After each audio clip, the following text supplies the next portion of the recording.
Environmental protection includes not only pollution but also sustainable development and conservation of natural resources and ecosystems. Today, the necessity of environmental awareness and enforcement is more crucial than ever before. The main reason for environment degradation is lack of effective enforcement of numerous regulations. The emergence of NGOs represents an organized response by civil society, especially in those areas in which the state has failed. NGOs have been taking numerous steps to promote discussion and debates about environmental issues. That is the reason why I invited our today's guest, Mrs. Peternel, who is working for the organization Greenpeace, to tell us a little more about this specific non-governmental organization. Despite the fact that Mrs. Peternel is employed in Greenpeace Slovenia, we will talk more about influence of Greenpeace on global level. Mrs. Peternel, welcome. Thank you. I would like to start with a question, a very basic question. Well, Greenpeace represents a global environmental organization. Could you please introduce the organization, the structure and its goals? Yes, like you said, Greenpeace is an environmental organization. It has been working, or it has been present since 1971, which is almost 43 years. And in this time it developed, it spread to more than 40 countries. So it's quite big and quite all over the world. This is why it has also quite a firm structure. Our goals are to protect environment from destruction in very different areas. May this be forest, oceans, climate, and so on. So we perform campaigns all over the world to protect our environment from destruction. Thank you. Well, according to many sources, hierarchy of Greenpeace seems to be very rigid. Is the organization structure still up to the task of rapid change of environmental problems? Yes, for such a big organization, it is quite hard to be very flexible. But we are introducing lately a rapid response work, which means when something unexpected happens. For example, like last year, 30 of our colleagues were detained in Russia and were facing up to 14 years of prison. And in this kind of situation, the whole organization switches its tasks and focuses on this work. So we have methods in which we do rapid response, in which we are flexible. So we are trying also to, despite being such a big organization, to be flexible and up to date and respond quickly. May I ask just for the reason why they were detained? They were protesting against drilling Arctic oil in Russia, and the Russian Coast Guard arrested them and took them to Murmansk in Russia, where they were sent. There was a trial for 2 months. They were detained in Russia based on a legacy of piracy. Which was of course not true, because it was a peaceful protest on Gazprom's platform. But at the end, in December, they were set free. Well, when we are talking about international environmental organization, the first what comes to our mind is Greenpeace. Where you see the reason that that other international environmental organizations are not so recognized, so visible? Well, Greenpeace, as I said before, has been very active in the field of environment protection since 1971, which is quite a long time. It has been active all around the world. It has achieved some very important victories. And in this manner, with being non-violent, with being present where the destruction happens, with calling this attention to the public and the media, this is why Greenpeace is well known. But I would definitely say it is not the only big and renowned environmental organization in the world. There are definitely others, but yeah, Greenpeace is quite well known. Yeah, for example, Friends of the Earth is one other very well known environmental organization around the world. Okay, thank you. According to the latest report of International Panel of Climate Changes, the international community and Greenpeace as well seems to be powerless in its struggle to protect the environment. Can we say that our planet is already lost? Yeah, the IPCC issued a new report, and the results are very alarming. We agree, but not everything is lost. There is results proving that if we act immediately, we can stop climate changing and environment changes to the level we can still adapt.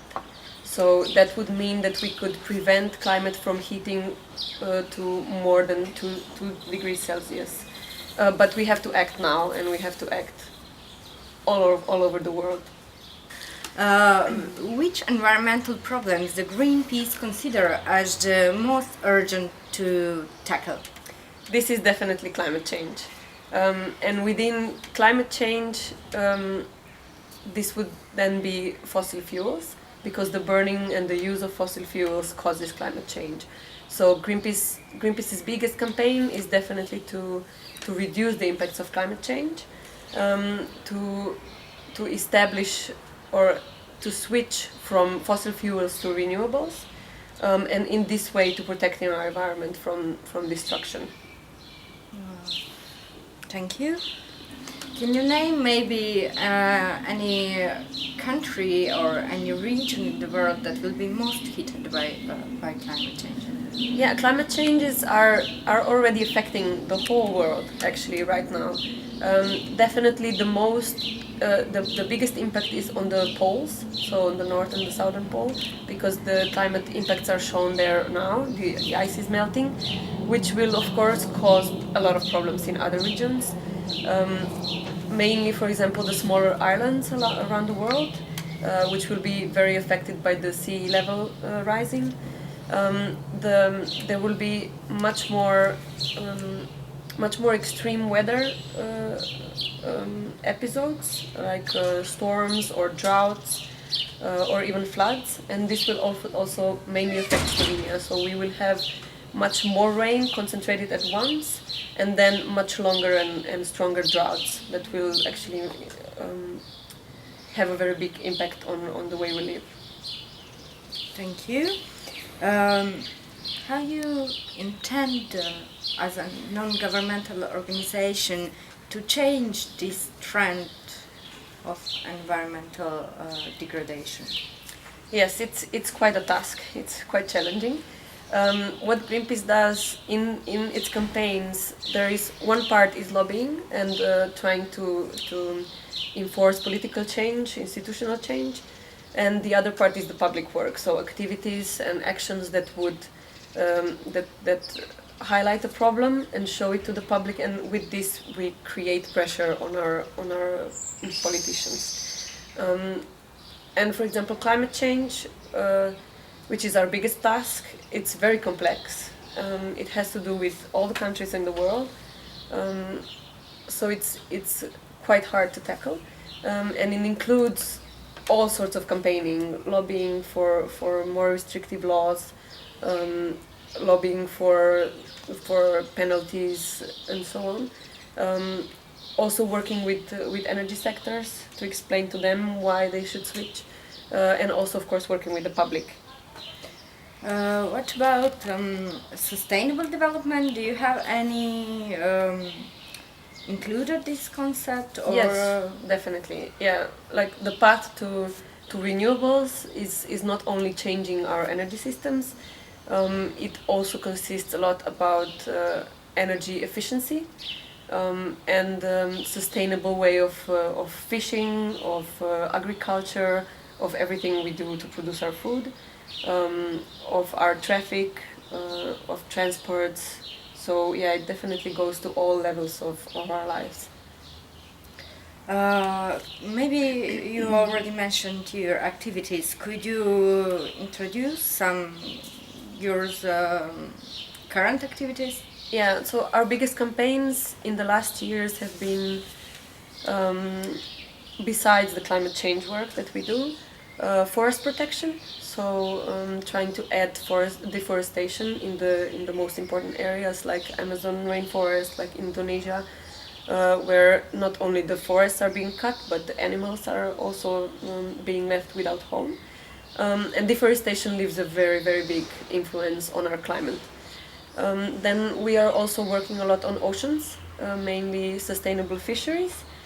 We did a campaign in Europe last year that was very successful and actually enforced a law about sustainable fisheries in European Union to prevent big companies, big ships to go and fish everything, whatever they can, with big nets that can pull out up to 500 tons of all kinds of sea animals, not only fish at once, which is a very destructive, of course, for our oceans.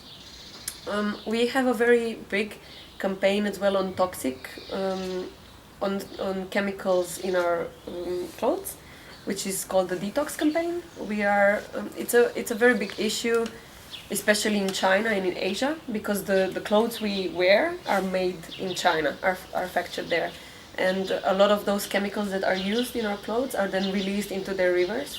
It's very damaging for the environment as well as for the population that drinks for these rivers.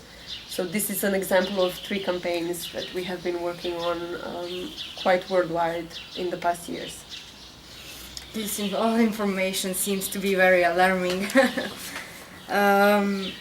What about business sector? Do you believe it is important for NGOs to engage with the corporate sector? It can be if you have very, very good limits and you know what you're doing. Greenpeace is, throughout the years, has been able to maintain its independence and work on campaigns that target either corporate world or political world because of its independence, and we assure this by not taking money from companies or from governments, so only from our supporters. We do have some campaigns, of course, that target the corporate world. Last year we had, like in the Arctic campaign, where we want corporations to stop their plans for drilling in the Arctic. Or, for example, in the detox campaign that I mentioned, we work with companies, we propose them to make solutions to cut the chemicals or to use less chemicals, to use less harmless chemicals. So we definitely collaborate with companies that are willing to collaborate, but on our own term. And we work towards a better environment also from their side.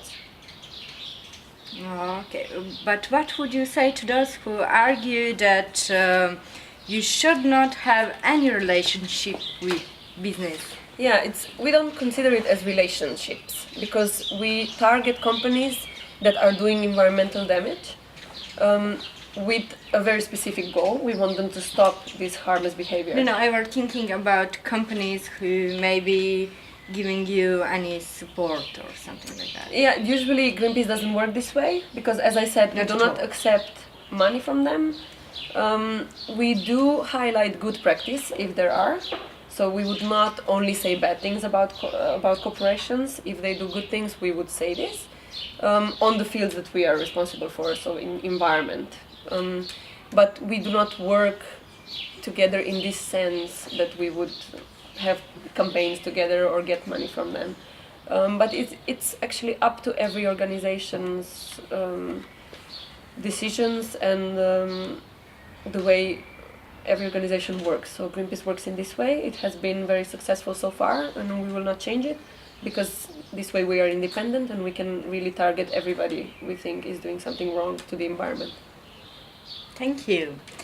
Maybe for the last 2 questions, firstly, I would like to maybe, if you're possible, to identify for us where in the world is the operating of Greenpeace most difficult and why? This would probably be the remote areas where there is not a lot of media attention. For example, in the Arctic or in the rainforests, where it's not immediately on the eyes of everybody. This means that then if we want to highlight a problem, we really need to go there, be witness to this, and then bring this news to the media. Yeah, but the most challenging actually now is definitely to change the laws and to enforce or to kind of to start working all together towards this goal of protecting our environment. But the challenging parts or the most dangerous parts will definitely be in the remote areas. But I were thinking a little bit more about, maybe you already mentioned the problems which happened in Russia, and how about China? Do you have organization? Yeah, we have Greenpeace in China. It's very different. It's also very difficult for the Western, or not very difficult, but it's a challenge for the Western world to understand, because this is different societies, different cultures. So that's why we are present in these countries with local people, and then they can do the assessments how to work there, on which ways. Definitely it would not be a good idea to come with our ways and our ways of working and thinking to go, for example, into China and do actions like we do here, because it's a different regime. It is challenging, but we are coping with this in a way to have local people, and then they can say, okay, this is a good idea in our country, this is not a good idea in our country. So we are minimizing the risks of doing something wrong in an area that we don't know. Thank you. Would you like to mention any other country?